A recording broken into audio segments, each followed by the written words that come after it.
This week we're getting into quantitative chemistry, where we can look at chemical behavior, properties, and reactions in terms of numerical values, rather than just visual views of light behaviors or formation of precipitates. To do this, we use the central value in quantitative chemistry that is called the mole, which is a universal value for matter that has a huge number attached to it. 6.02 times 10 to the 23rd power units. These units could be atoms, they could be electrons, they could be compound molecules or atomic molecules. It really doesn't matter, it's just an understood fixed value. And this value in terms of weight mass is known as the molar mass, which is what is given below that atomic symbol for each element on your periodic chart. That's telling you how many grams this many atoms of that particular element weighs. So this is so important because if we weren't looking at chemicals and chemical reactions in some sort of fixed standard like this, we would have a complete mess. Think of what it's like trying to combine hydrogen, which has 1 gram or this many atoms, and combine it with something like chlorine, which is 35 times the weight for the same number of atoms. You can figure out probably what could really go wrong in a chemical reaction if we aren't accounting for the fact that these elements simply weigh differently. So definitely this is where we begin quantitative chemistry. So if we're wanting to know the molar mass of an entire compound, we just simply take the sum of the molar masses of all the atoms in that compound. Today we're going to use carbon dioxide as our example. Carbon dioxide has 1 carbon atom and 2 oxygens. So if we take those atomic representations and multiply them by their molar masses that are found on the periodic table, we can take the sum of those products and find how much 1 mole of that whole compound would weigh. In this case, 44.1 grams.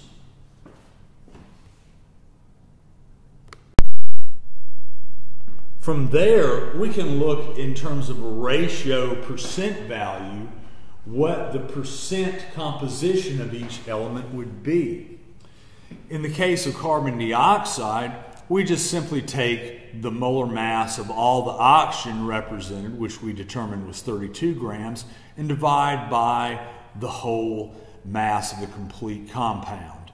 And in this case, we get a ratio of 0.7211, which, as we know, if we move the decimal 2 places right, that's 72.11%. When you only have 2 elements represented in a compound, it's a pretty quick trip to find out the percent composition of the other one, simply by taking 100% and subtracting the percent representation of the first element. So in this case, carbon would make up 28%, oxygen would make up 72% of the mass, and that would total 100%. Once we've established this, we can apply that percent representation to any size sample. It doesn't have to be a perfect 1 molar amount.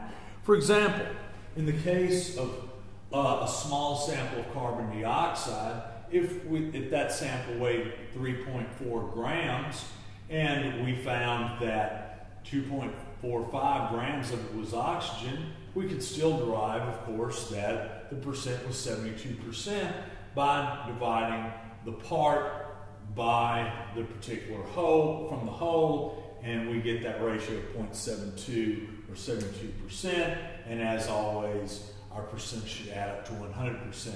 The question simply could have been asked another way. If we know that oxygen is 72% of the mass of any given sample of carbon dioxide, how much of it of a 3.4 gram sample of CO2 would the oxygen weigh? We could just simply take the sample and then multiply it times 0.72, 72%, and then we would derive that's 2.45 grams. The principle is the same. It really doesn't matter which direction the question is asked from. In our next video, we're going to learn how we can take this idea of percent composition and use it to actually predict the overall chemical formula in a simple whole number ratio value known as the empirical formula. This type of operation was critical in early and mid-19th century chemistry in actually working out the whole idea of the atomic theory of matter and figuring out not only what the formulas of many common compounds were, but also in helping develop the periodic table. And this basic type of analysis is still used whenever unknown samples of substances are analyzed, or in cases of new substances, usually organic ones, being created in the lab, need to be figured out for what their molecular or empirical values are.